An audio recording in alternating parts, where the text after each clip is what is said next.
भारत और नेपाल में मनाया जाने वाला मकर संक्रांति सूर्य के मकर राशि में प्रवेश का सम्मान करता है और अक्सर नए साल के उत्सव के रूप में दोगुना हो जाता है। 14 या 15 जनवरी को परिवार समृद्धि के लिए खिचड़ी तैयार करने, धर्मार्थ दान करने और सूर्य को प्रार्थना करने जैसी परंपराओं का पालन करने के लिए इकट्ठा होते हैं। खिचड़ी अच्छे स्वास्थ्य का प्रतीक है, जबकि माना जाता है कि दान के कार्य से सकारात्मक कर्म जमा होते हैं। त्योहार के दौरान पतंग उड़ाना एक पसंदीदा गतिविधि है। ऐसा माना जाता है कि इससे बुरी ताकतें दूर हो जाती है। कुल मिलाकर मकर संक्रांति एक खुशी का अवसर है जो एकता को बढ़ावा देता है और हिंदू कैलेंडर में एक नए सौर वर्ष की शुरुआत का प्रतीक है। 15 जनवरी 1988 को 19 साल की उम्र में नरेंद्र हिरवानी ने चेन्नई में वेस्टइंडीज के खिलाफ अपने पहले टेस्ट में अभूतपूर्व 16 विकेट लेकर क्रिकेट इतिहास रच दिया। उनकी लेग स्पिन महारत ने विव रिचर्ड्स जैसे शीर्ष क्रम के बल्लेबाजों को आउट करके भारत को जीत दिलाई और श्रृंखला बराबर की। स्पिन अनुकूल पिच पर यह रिकॉर्ड तोड़ने वाली उपलब्धि टेस्ट क्रिकेट इतिहास में बेजोड़ है। अपेक्षाकृत संक्षिप्त करियर के बावजूद हिरवानी के पहले प्रदर्शन ने विश्व स्तर पर स्पिनरों को प्रेरित करने वाले एक महान व्यक्ति के रूप में अपना स्थान सुरक्षित कर लिया। 15 जनवरी 1986 को भारतीय सेना के पहले commander in chief field marshal के एम करियप्पा को मरणोपरांत फील्ड मार्शल की मानद रैंक से सम्मानित किया गया था।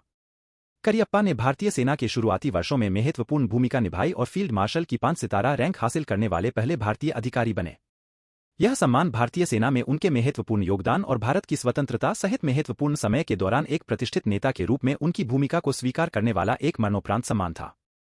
पेंटागन, संयुक्त राज्य अमेरिका के रक्षा विभाग का मुख्यालय 15 जनवरी 1943 को पूरा हुआ। पेंटागन का निर्माण 11 सितंबर 1941 को शुरू हुआ और इसे द्वितीय विश्व युद्ध के दौरान 15 जनवरी 1943 को आधिकारिक तौर पर समर्पित किया गया। अर्लिंगटन, वर्जीनिया में स्थित यह इमारत दुनिया की सबसे बड़ी कार्यालय इमारतों में से एक है और संयुक्त राज्य अमेरिका की सेना के लिए तंत्रिका केंद्र के रूप में कार्य करती है। यह अमेरिकी सैन्य ताकत का प्रतीक है और इसने देश की रक्षा और सुरक्षा में महत्वपूर्ण भूमिका निभाई है।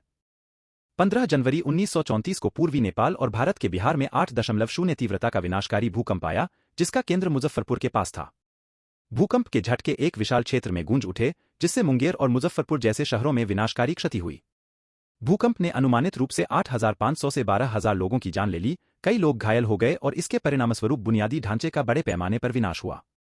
यह दोनों देशों में सबसे घातक प्राकृतिक आपदाओं में से एक बनी हुई है, जो क्षेत्र में भूकंप की तैयारी और आपदा प्रबंधन की महत्वपूर्ण आवश्यकता पर बल देती है। सभी को नमस्कार। द लिटिल फ्लावर्स में आपका स्वागत है। यदि आपने इस वीडियो को उपयोगी या मनोरंजक पाया तो इसे लाइक कर दे और हमारे चैनल को सब्सक्राइब कर ले। द लिटिल फ्लावर्स परिवार को देखने और उसका हिस्सा बनने के लिए धन्यवाद। आपका समर्थन हमारे लिए बहुत मायने रखता है।